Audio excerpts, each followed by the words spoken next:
Class 12 UP board के प्यारे विद्यार्थियों, स्वागत है आप सभी का शिवम लेक्चरर में। अर्थशास्त्र का पेपर है जो कि 4 मार्च 2025 के लिए इंपॉर्टेंट है, तो आप लोग वीडियो को पूरा अंत तक देखिएगा। पूरा पेपर एकदम अच्छे से आंसर के साथ आपको बताने वाले हैं। समय 3 घंटा 15 मिनट होता है और पूर्णांक होता है कितने का? 100 का। पूर्णांक होता है 100 का।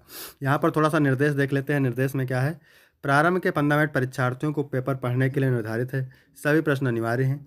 प्रश्न संख्या 1 से 10 तक बहुविकल्पीय प्रश्न है। प्रश्न संख्या 11 से 18 अति लघु उत्तरीय प्रश्न है जिनका उत्तर आपको 50 शब्दों में। प्रश्न संख्या 19 से 24 लघु उत्तरीय प्रश्न है जिनका उत्तर 150 शब्दों में।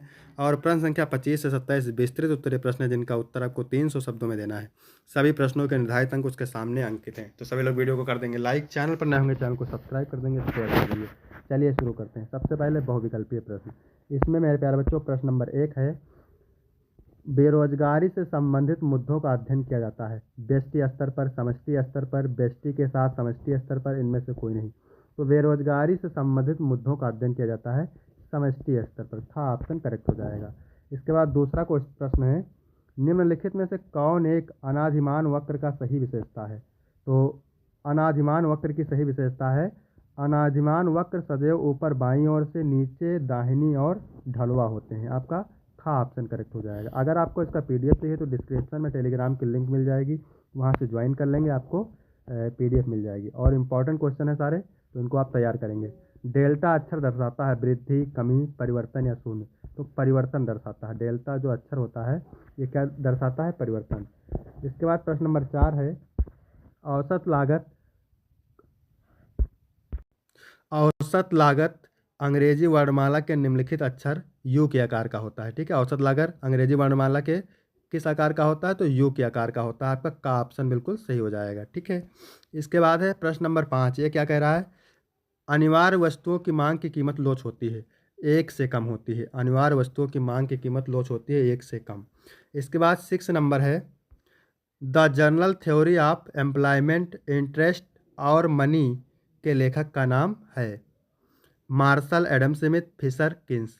तो किन्स सही हो जाएगा। ठीक है, the general theory of employment, interest और मनी के लेखक हैं किन्स। इसके बाद है प्रश्न नंबर 7, निम्नलिखित में से कौन सा राष्ट्रीय आय की गणना करने की विधि है? तो ये इनमें से सभी, यानी आय विधि है, खर्च विधि है और उत्पादन विधि है, तीनों विधि हैं। इसके बाद प्रश्न नंबर 8 है, निम्नलिखित में से कब हमारे देश में विमुद्रीकरण की नीति अपनाई गई थी? तो नवंबर 2016 को हमारे देश में विमुद्रीकरण की नीति अपनाई गई थी। इसके बाद में है 9 नंबर, क्या कह रहा है? M P C plus M P S का योग होता है कितना? 1 होता है। ठीक है, यहाँ पर ये वाला सही हो जाएगा, 1 रहेगा, ये नहीं, डी नहीं रहेगा, सी ऑप्शन रहेगा। M P C plus M P S का योग होता है 1। इसके बाद में है 10 नंबर क्वेश्चन, क्या कह रहा है? भारत में नवंबर 2016 में रुपया 500 तथा रुपया 1000 के नोटों का विमुद्रीकरण किसने किया? भारत सरकार ने किया था। आपका डी ऑप्शन करेक्ट हो जाएगा। यहाँ तक आपके 10 बहुविकल्पीय प्रश्न कंप्लीट हो गए। यहाँ 11 नंबर प्रश्न, आदर्शात्मक अर्थशास्त्र क्या है?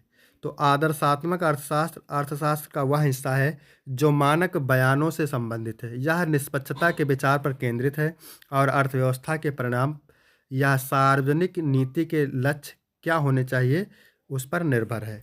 इसके बाद है 12 नंबर प्रश्न, क्या कह रहा है? स्थापन्न वस्तुएं क्या होती हैं? स्थापनापन्न वस्तुएं क्या होती हैं? स्थानापन्न वस्तुएं वह वस्तुएं होती हैं जो एक दूसरे के स्थान पर एक ही उद्देश्य के लिए प्रयोग की जा सकती हैं। इसके बाद है 13 नंबर प्रश्न, कीमत रेखा किसे कहते हैं? कीमत रेखा वह समस्तरीय सरल रेखा होती है जो बाजार कीमत और किसी फर्म के उत्पादन स्तर के बीच के संबंध को दर्शाती है। इसके बाद 14 नंबर है, मध्यवर्ती वस्तुएं क्या है? तो मध्यवर्ती वस्तु उन वस्तुओं और सेवाओं को कहते हैं जिनका प्रयोग अन्य अंतिम वस्तुओं सेवाओं के उत्पादन में किया जाता है। इनका उपयोग व प्रयोग मध्यवर्ती अथवा उत्पादन प्रक्रिया की सीमा के अंदर होता है। कच्चा माल तथा अर्धनिर्मित वस्तुएं मध्यवर्ती वस्तुएं हैं। इसके बाद है 15 नंबर, पूंजीवादी अर्थव्यवस्था की मुख्य विशेषताएं क्या है? तो पहली विशेषता है उत्पादन के साधनों पर निजी स्वामित्व होता है, आर्थिक निर्णय में स्वतंत्रता होती है और अर्थव्यवस्था पूरी तरह से बाजार प्रणाली पर निर्भर रहती है। इसके बाद है 16 नंबर, राष्ट्रीय आय समिति की स्थापना किस वर्ष हुई थी? तो भारत सरकार ने 1949 में राष्ट्रीय आय समिति की नियुक्ति की थी, स्थापना की थी। ठीक है, इसके बाद है 17 नंबर प्रश्न, राष्ट्रीय आय संगणना की विधियों का उल्लेख कीजिए। तो राष्ट्रीय आय की संगणना की 3 विधियां हैं, उत्पादन विधि, खर्च विधि यानी व्यय विधि और आय विधि, ये 3 विधियाँ हैं, ठीक है। तो सारे प्रश्न आप तैयार करेंगे, बिल्कुल एग्जाम में छपने वाले प्रश्न हैं। जीएनपी और एनएनपी में क्या संबंध है? तो जीएनपी में देश या विदेश में अर्जित आय को जोड़ा जाता है, जबकि एनएनपी में लगने वाली लागत में होने वाली कमी को घटाया जाता है। इसके बाद में लघु उत्तरीय प्रश्न है, उत्तर आपको 150 शब्दों में देना है यहाँ पे, और प्रत्येक उत्तर के लिए 6 अंक। नियंत्रित अर्थव्यवस्था तथा बाजार अर्थव्यवस्था में अंतर। तो नियंत्रित अर्थव्यवस्था वह होती है जिसमें सरकार आर्थिक गतिविधियों का नियमन और नियंत्रण करती है। इसमें उत्पादन, वितरण और मूल्य निर्धारण पर सरकार का सीधा प्रभाव रहता है। समाजवादी और साम्यवादी देश अक्सर इस प्रणाली को अपनाते हैं, जैसे कि पूर्व सोवियत संघ और चीन पहले। इसके बाद आगे है, बाजार अर्थव्यवस्था में आर्थिक गतिविधियां निजी क्षेत्र द्वारा संचालित होती हैं। मांग और आपूर्ति के आधार पर मूल्य निर्धारण होता है तथा सरकार का हस्तक्षेप न्यूनतम होता है। यह पूंजीवादी देशों में प्रचलित है, जैसे अमेरिका और जापान। इसके बाद में है 20 नंबर प्रश्न, क्या कह रहा है? उपभोक्ता संतुलन के तटस्थता वक्र की विशेषताएं बताइए। तो उपभोक्ता संतुलन तटस्थता वक्र यानी इंडिफरेंस कर्व के माध्यम से निर्धारित किया जाता है, जो उपभोक्ता की समान संतुष्टि स्तर वाले विभिन्न वस्तु संयोजनों को दर्शाता है। इसकी प्रमुख विशेषताएं इस प्रकार हैं। पहली विशेषता है नकारात्मक ढलान। इसमें लिखेंगे, तटस्थता वक्र नीचे की ओर ढलान वाला होता है, क्योंकि यदि एक वस्तु की मात्रा बढ़ती है तो दूसरी की मात्रा घटानी पड़ती है। उत्तलता, यह वक्र मूल बिंदु की ओर उत्तल होता है, जो अधोमुखी सीमांत प्रतिस्थापन दर को दर्शाता है। तीसरा है एक दूसरे को नहीं काटते। जो दो तटस्थता वक्र कभी एक दूसरे को नहीं काटते, क्योंकि प्रत्येक वक्र अलग अलग संतोष स्तर दिखाता है। इसके बाद है 4 नंबर, ऊपर की ओर बढ़ने पर संतोष बढ़ता है, यानी उच्च तटस्थता वक्र अधिक संतुष्टि को दर्शाता है। इसके बाद है 21 नंबर, क्या कह रहा है? उत्पादन लागत का अर्थ बताइए, इसके अंतर्गत किन किन मदों को शामिल किया जाता है। तो उत्पादन लागत से तात्पर्य उन समस्त खर्चों से है जो किसी उत्पाद या सेवा के उत्पादन में वहन किए जाते हैं। इसमें कच्चा माल, श्रम पूंजी, मशीनरी, परिवहन आदि की लागत शामिल होती है। इसके बाद आगे लिखेंगे, उत्पादन लागत में मुख्य रूप से निम्नलिखित मदें सम्मिलित होती हैं। पहला, स्थिर लागत, जैसे किराया, वेतन, बीमा आदि, जो उत्पादन स्तर पर निर्भर नहीं करते। परिवर्ती लागत, जैसे कच्चा माल, बिजली, श्रम आदि, जो उत्पादन के साथ बदलते हैं। अप्रत्यक्ष लागत, विज्ञापन, प्रशासनिक खर्च आदि। अवसर लागत, किसी अन्य विकल्प को छोड़ने से होने वाला संभावित लाभ। इसके बाद है 22 नंबर, ये क्या कह रहा है? सकल निवेश और शुद्ध निवेश में भेद कीजिए। तो सकल निवेश और शुद्ध निवेश में मुख्य अंतर निम्न है। पहले परिभाषा लिखेंगे, सकल निवेश में पूंजीगत वस्तुओं पर किया गया कुल व्यय शामिल होता है, जबकि शुद्ध निवेश सकल निवेश से पूंजी ह्रास यानी मूल्य ह्रास घटाने के बाद बची हुई पूंजी को दर्शाता है। ठीक है, समीकरण में है सकल निवेश बराबर शुद्ध निवेश प्लस मूल्य ह्रास, शुद्ध निवेश बराबर सकल निवेश माइनस मूल्य ह्रास। अर्थव्यवस्था पर प्रभाव, यहाँ पर लिखेंगे, यदि शुद्ध निवेश सकारात्मक होता है तो अर्थव्यवस्था में पूंजी स्टॉक बढ़ता है, जबकि नकारात्मक शुद्ध निवेश पूंजी क्षय को दर्शाता है। सकल निवेश कुल निवेश है, जबकि शुद्ध निवेश वास्तविक पूंजी वृद्धि को दर्शाता है। ठीक है, इसके आगे लिखेंगे 23 नंबर, पूर्ण प्रतियोगिता का अर्थ एवं परिभाषा। पूर्ण प्रतियोगिता एक ऐसी बाजार स्थिति है जिसमें अनेकों विक्रेता और क्रेता स्वतंत्र रूप से क्रय विक्रय करते हैं और किसी एक क्रेता या विक्रेता का बाजार मूल्य पर कोई नियंत्रण नहीं होता। इसमें सभी उत्पादक समान गुणवत्ता वाले उत्पाद बेचते हैं और बाजार में प्रवेश तथा निकास पूरी तरह स्वतंत्र होता है। इसके बाद है परिभाषा, आदम स्मिथ के अनुसार पूर्ण प्रतियोगिता वह स्थिति है जिसमें बाजार में कई विक्रेता और क्रेता होते हैं तथा मूल्य मांग और आपूर्ति द्वारा तय किया जाता है। मार्शल के अनुसार पूर्ण प्रतियोगिता में प्रत्येक विक्रेता के पास बाजार में समान अवसर होते हैं और कहीं भी कीमत की प्रभावित नहीं कर सकता और कोई भी कीमत को प्रभावित नहीं कर सकता। इसके बाद है 24 नंबर, समष्टि अर्थशास्त्र का क्षेत्र बताइए।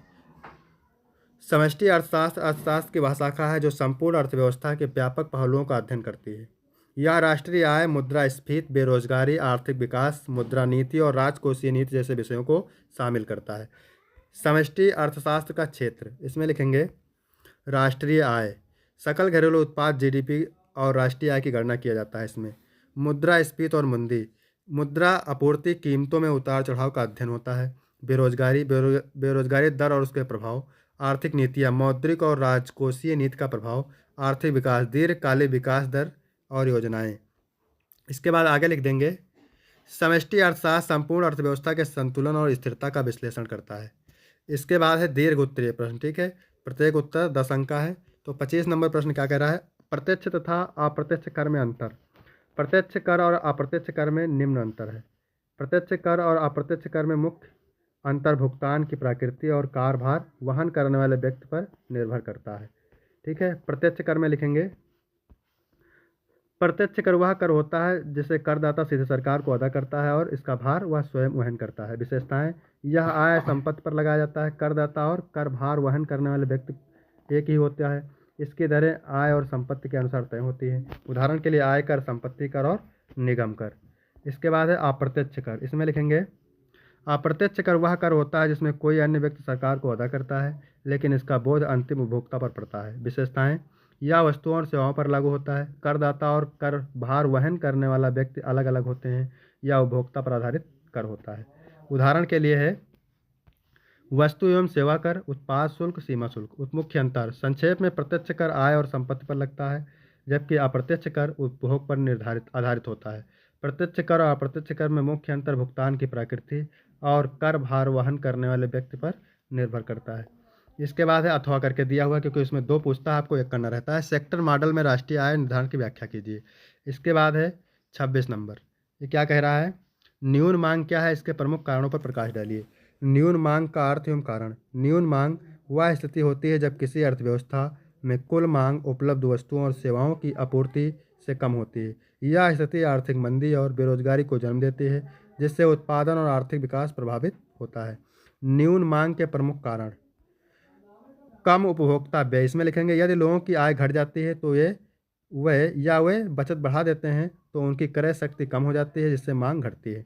निवेश में गिरावट, जब व्यापारिक संगठनों और उद्योगों द्वारा पूंजीगत निवेश कम किया जाता है तो उत्पादन और रोजगार में कमी आती है जिससे कुल मांग प्रभावित होती है।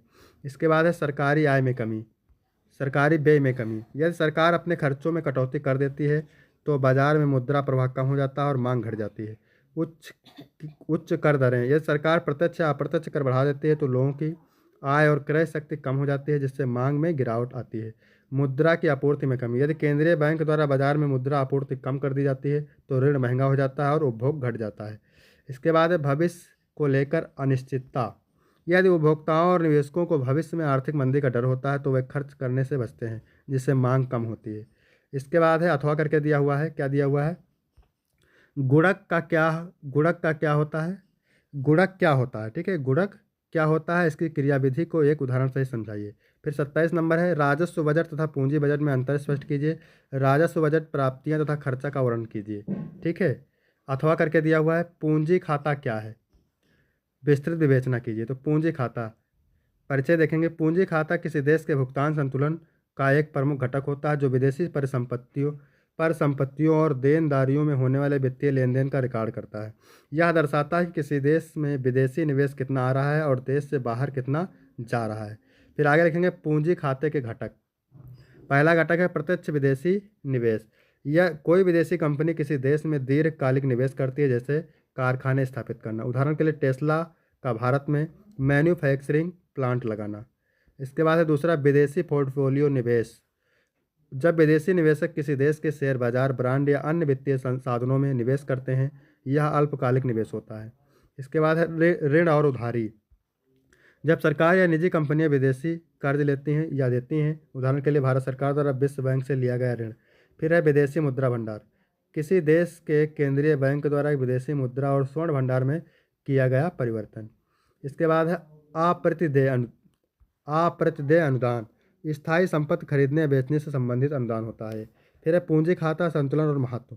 यदि पूंजी खाता अवशेष में है तो इसका मतलब है कि देश में अधिक विदेशी निवेश आ रहा है।